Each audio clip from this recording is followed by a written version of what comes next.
अल्लाह के नाम से जो रहमान और रहीम है।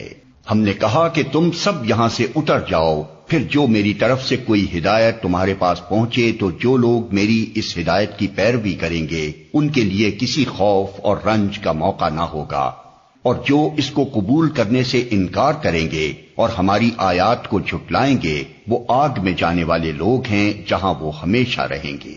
ऐ बनी इस्राईल, जरा ख्याल करो मेरी उस नेमत का जो मैंने तुमको अता की थी। मेरे साथ तुम्हारा जो अहद था उसे तुम पूरा करो, तो मेरा जो अहद तुम्हारे साथ था उसे मैं पूरा करूं, और मुझी से तुम डरो।